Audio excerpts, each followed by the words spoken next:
بسم اللہ الرحمن الرحیم۔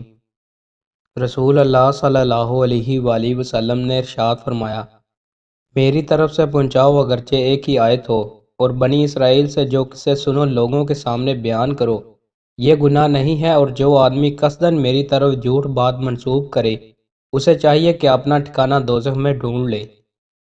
رسول اللہ صلی اللہ علیہ وآلہ وسلم نے ارشاد فرمایا، عورتوں کی بہترین مسجدیں ان کے گھروں کی مخفی ترین جگہ ہے۔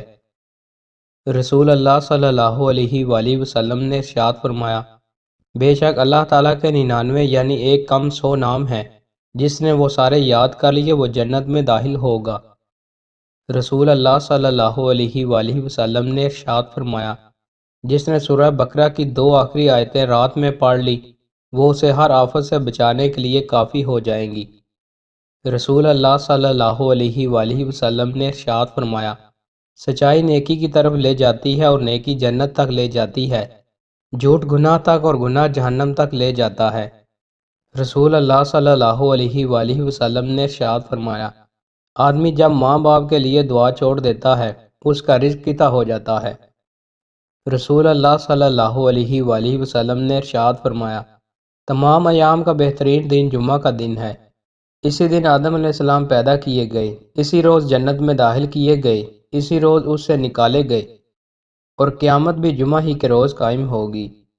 رسول اللہ صلی اللہ علیہ وآلہ وسلم نے ارشاد فرمایا، اللہ تعالیٰ نے مخلوق کی تخلیق سے پہلے ایک مکتوب لوح محفوظ تحریر کیا کہ میری رحمت میرے غضب پر غالب ہے، اور وہ عرش کے اوپر اس کے پاس لکھا ہوا ہے۔ رسول اللہ صلی اللہ علیہ وآلہ وسلم نے ارشاد فرمایا، اہل جہنم اتنا روئیں گے کہ اگر ان کے آنسوؤں میں کشتیاں چلائی جائیں تو وہ بھی چل پڑیں، وہ پانی کی جگہ خون کے آنسو روئیں گے۔ رسول اللہ صلی اللہ علیہ وآلہ وسلم نے ارشاد فرمایا، جب تم اللہ سے مانگو تو اپنی ہتھیلیوں کا رخ آسمان کی طرف کر کے مانگو، اور اس سے ہتھیلیوں کی پشت کے رخ پر نہ مانگو۔ رسول اللہ صلی اللہ علیہ وآلہ وسلم نے ارشاد فرمایا کہ تم ریشم نہ پہنو اور نہ ہی دباج پہنو، اور تم سونے اور چاندی کے برتنوں میں نہ پیو اور نہ ہی سونے اور چاندی کے برتنوں میں نہ کھاؤ، کیونکہ یہ چیزیں دنیا میں کافر کے لیے ہیں۔ دوستو، مزید اچھی ویڈیوز کے لیے ہمارے چینل کو سبسکرائب لازمی کریں۔ بہت شکریہ۔